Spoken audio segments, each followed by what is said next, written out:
امیر المومنین خلیفۃ المسلمین سیدنا فاروق اعظم رضی اللہ تعالیٰ عنہ ان بہادر جوانوں میں سے ہے جن کا دبدبہ آج تک دنیا میں مانا جاتا ہے۔ اہل اسلام نے مورخین نے تاریخ کی کتابوں میں لکھا ہے اگر فاروق 1 سال اور زندہ رہ جاتے دنیا میں کفر کا نام و نشان باقی نہ رہتا۔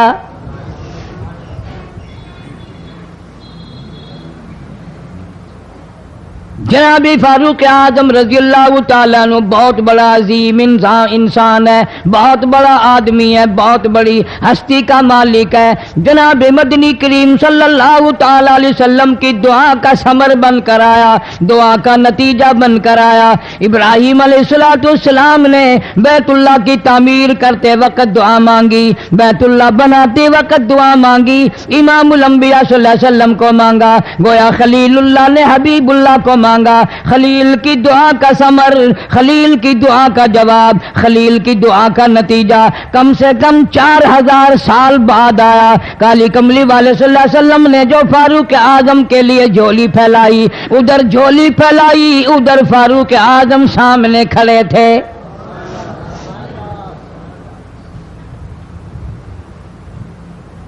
ملتان کے مسلمانوں کبھی تو سوچا کرو مانگنے والے کی جھولی بھی دیکھ۔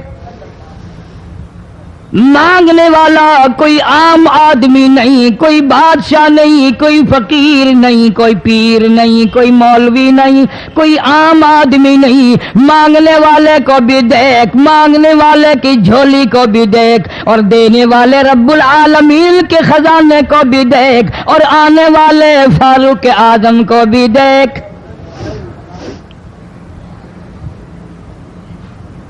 کس شان سے مانگا، رو رو کے مانگا، آہو جار زاری کر کے مانگا۔ مسلمان بڑے پریشان ہیں۔ سرزمین عرب میں مکے کی سرزمین پہ مسلمانوں کی تعداد بڑی مختصر ہے۔ مورخین نے لکھا ہے فاروق اعظم رضی اللہ تعالیٰ عنہ کی تشریف لانے والے دن تک مسلمانوں کی تعداد صرف 14 تھی۔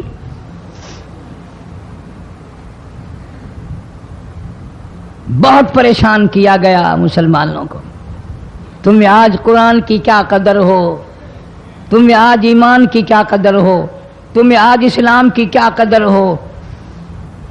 کبھی ان غریب صحابہ کرام کی قبروں سے جا کے پوچھو، خدا کی قسم جن کو اتنا مارا گیا، اتنا مارا گیا کہ عرش عظیم کانپ اٹھتا تھا۔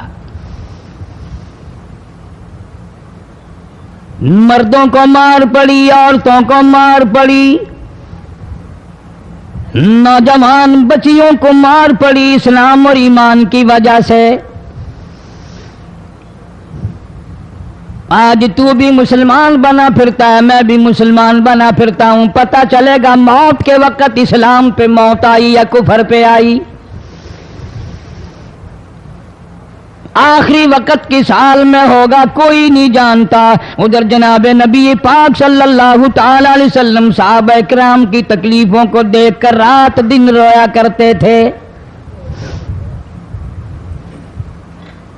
جناب فاروق اعظم رضی اللہ تعالیٰ عنہ اتنا عظیم آدمی ہے، اتنا بڑے مرتبے کا مالک ہے۔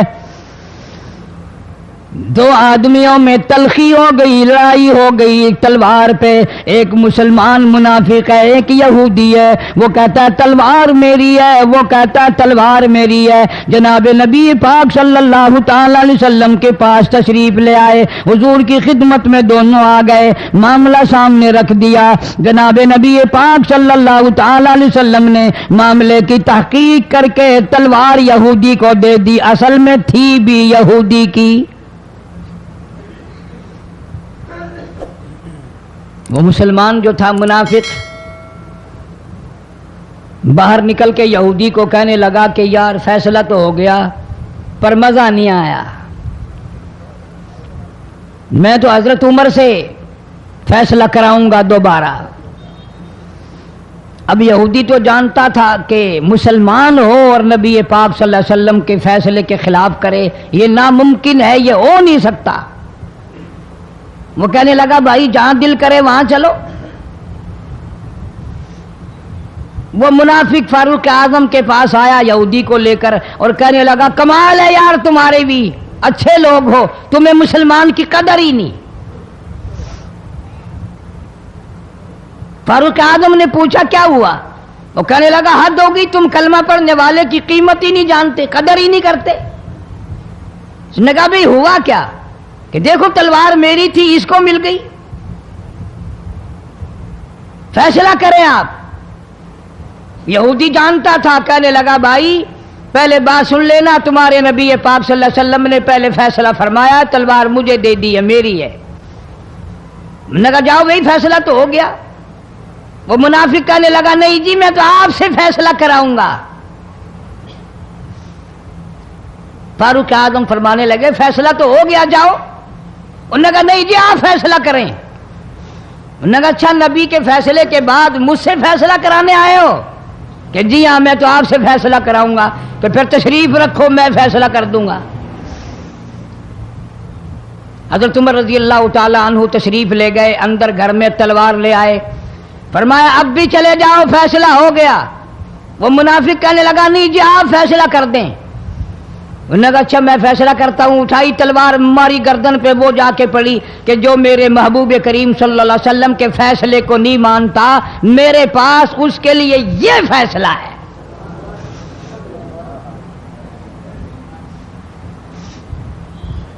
اب وہ منافق تو مر گیا، اب مدینے میں اور منافق بھی جتنے تھے شور مچ گیا، ہائے ہائے ابدال مار دیا، ہائے ہائے غوث مار دیا، بڑا نیک تھا، بڑا تہجد گزار تھا، بڑے سجدے کرنے والا تھا، بڑا یوں تھا اور بڑا یوں تھا، شور مچ گیا۔ اور یہ سارے کے سارے نبی پاک صلی اللہ علیہ وسلم کی خدمت میں حاضر ہوئے۔ انہوں نے کہا جی بدلہ دلواؤ، ظلم کر دیا فاروق اعظم کے بارے میں کہا۔ آپ صلی اللہ علیہ وسلم نے معاملے کی تحقیق فرمائی تو آپ نے فاروق اعظم رضی اللہ تعالیٰ عنہ کو بلوایا اور فرمایا معاملہ کیا ہے؟ تو فاروق اعظم نے فرما دیا جی آپ کے فیصلے کے بعد یہ میرے پاس فیصلہ کرانے جو آئے، اس کے لیے میرے پاس جو تیرا فیصلہ نہ مانے، میرے پاس اس کے لیے یہی فیصلہ ہے، اور کوئی فیصلہ کرانے کے لیے آ کے دیکھے یہی فیصلہ کروں گا۔ اب وہ منافق تو ہوتا ہی بے ایمان ہے، وہ مکر گئے۔ انہوں نے کہا نہیں جی ہم میں سے کوئی فیصلے کے لیے گیا ہی نہیں، میں تو بیچارہ نماز پڑھ کے اللہ اللہ کرتا ہوا جا رہا تھا اور خم مار دیا یوں ہی، کوئی جھگڑا نہیں، کوئی لڑائی نہیں، کوئی فساد نہیں، کوئی فتنہ نہیں، یوں ہی مار دیا بیچارہ، ہائے قرآن پڑھتا ہوا مار دیا، ہائے اللہ اللہ کرتا ہوا مار دیا۔ اب ضرورت پڑی گواہ کی کہ بھی اس بات کا گواہ کون ہے کہ یہ دوبارہ فیصلہ کرانا چاہتا تھا۔ منافق جھوٹ بولنے میں کوئی سانس خالی نہیں جانے دیتا۔ ارشاد فرمایا مدنی کریم صلی اللہ تعالی علیہ وسلم نے لوگوں منافق کی 3 نشانیاں، منافق کی 3 پہچان ہے، منافق کی 3 عادتیں ہیں۔ اذا حدث کذب، جب بھی بات کرے گا جھوٹ بولے گا۔ اذا وعد اخلف، وعدہ کرے گا اس کے خلاف کرے گا۔ امانت میں خیانت کرے گا، بات کرے گا تو جھوٹ بولے گا، وعدہ کرے گا اس کے خلاف کرے گا۔ امانت رکھ دی جائے اس میں ضرور بے ایمانی کرے گا، وعدے کے خلاف کرے گا، جھوٹ بولے گا۔ جناب نبی پاک صلی اللہ تعالی علیہ وسلم نے فاروق اعظم سے فرمایا گواہ لے آؤ۔ فاروق اعظم رضی اللہ تعالیٰ عنہ نے عرض کیا یا رسول اللہ صلی اللہ علیہ وسلم میرے پاس گواہ کہاں ہے؟ یہ آئے تھے، میں نے وہاں کوئی پارٹی بٹھا رکھی تھی یا کوئی مسجد کا معاملہ تھوڑا ہی ہے جو نمازی گواہ مل جائیں، گواہ کوئی نہیں۔ جناب مدنی کریم سب کہہ دو صلی اللہ تعالی علیہ وسلم کو تشریف آوری، تشویش ہوئی، پریشانی ہوئی، اب کیا بنے؟ فاروق اعظم کے پاس گواہ کوئی نہیں، معاملہ قتل کا ہے، معاملہ آدمی کا ہے۔ اللہ پاک جل شانہ کا دریائے کرم جوش میں آیا، آواز آئی فلا وربک،